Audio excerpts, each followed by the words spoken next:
Good morning. We should be hearing shortly about the Russia-Ukraine direct negotiations just beginning today in Istanbul, today being May 15th, and I'm Diane Sare, president of the LaRouche organization. Before I forget, please do submit your questions for Harley Schlanger that you want him to answer in tomorrow's morning update. Now, on the Ukraine-Russia talks, of course, Vladimir Zelensky was making his crazy comments daring Putin to come to Istanbul like some Western movie star. But as the Russians have said, Zelensky is not even the legitimate president. He has overstayed the constitutionally mandated term, which ended in May of 2024. And there has yet to be any indication that Ukraine is actually willing to negotiate an end to the war, since they keep violating all of the ceasefire agreements. Nonetheless, the Russians are sending a delegation, which includes one of the individuals involved in the talks which occurred in 2022, which were then undermined by Boris Johnson and Joe Biden. Ukraine is sending a delegation. And at last report, it sounded like Marco Rubio and Steve Witkoff would be arriving on Friday. So hopefully we are beginning to get to the end of that war. I would just like to point out that there is a great difference between Russia's position and that of Ukraine, Ukraine being the proxy nation of the bankrupt British imperial system. On the Victory Day celebrations in Moscow, commemorating the 80th anniversary of the defeat of Adolf Hitler in Europe, there were 29 heads of state in Moscow. President Putin had meetings with 23 of them, bilateral meetings. This is quite remarkable. He spent 7 hours with President Xi Jinping of China. And it should be remembered that China is the only nation in World War II which lost more people than the Soviet Union losing about 27 million people. 1 in 6 Russians died in that war. In China, it was something, I believe, like 30 million losses. So they certainly know the cost of fighting a fascist terroristic foe.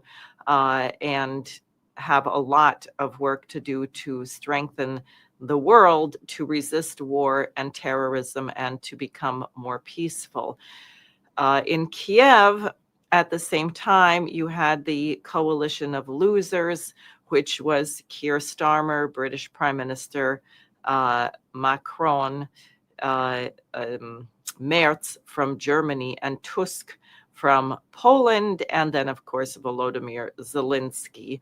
And I think that sort of speaks for itself where the world stands at this moment. So Ukraine actually, if they wish to have any land left, have any young men left alive, really would do well to participate in an open fashion in these talks, whether the British, French, CIA, Mossad, and other intelligence agencies running the show will allow them to do that. Or I should say, the intelligence agencies acting on behalf of BlackRock, which apparently now owns about a third of Ukraine, will allow these negotiations to proceed.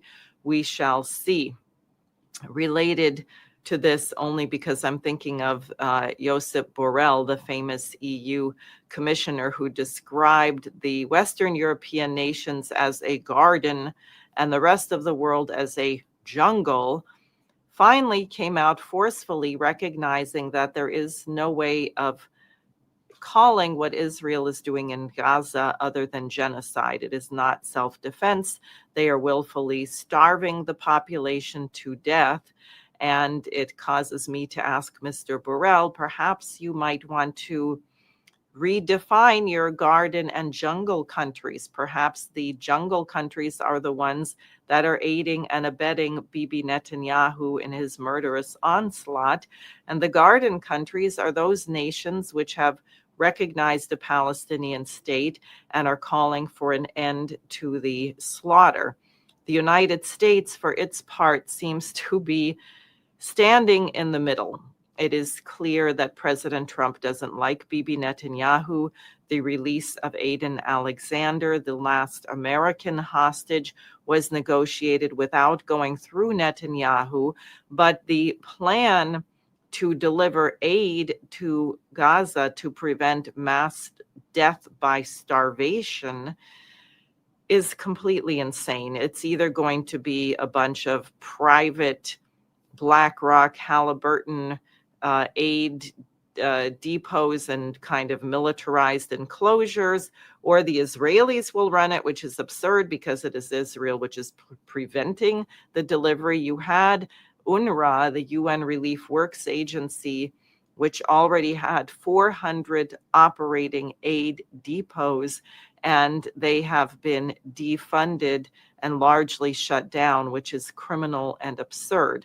We should use the network that already exists, that knows how to deal with challenges.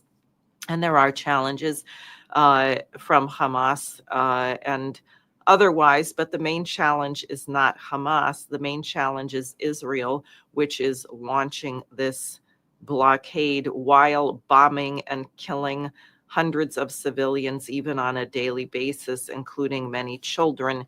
And this absolutely has to stop.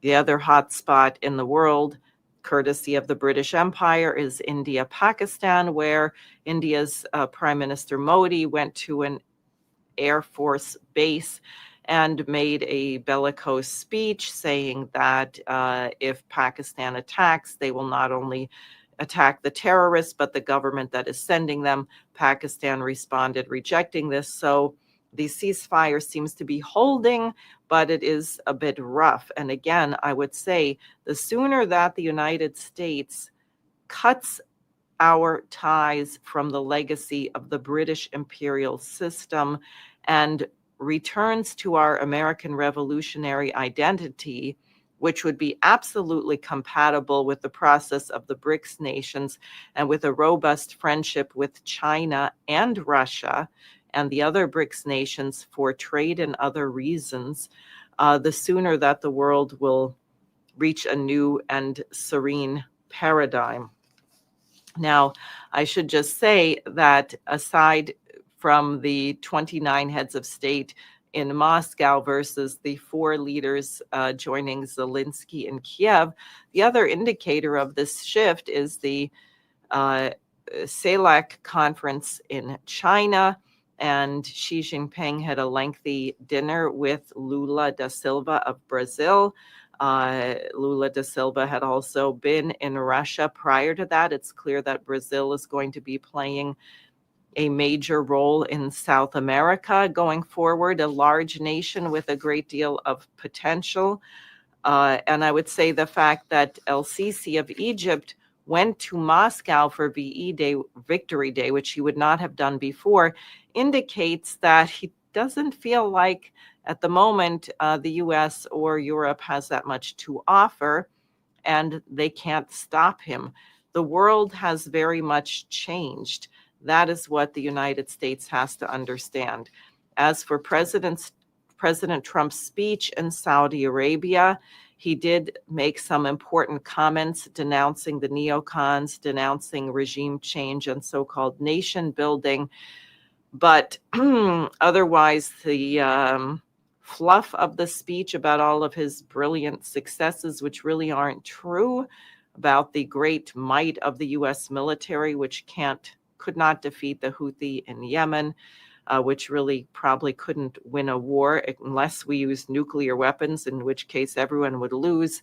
Trump's comments about the great economy, his bragging about the way we're handling the migrant situation, which is really a great deal of cruelty to human beings. I believe we must have controlled borders. I don't think people should be allowed to enter the United States who are not vetted, but running around rounding up people who have been in this country for 15 years, 17 years, acting as law-abiding members of society, We should change our policy. We should make a pathway for them to become tax-paying citizens so they can participate in the functioning of our republic. And I think our republic would only benefit from having more law-abiding, working hard citizens. But instead, we seem to have fallen into this idea of revenge and punishment,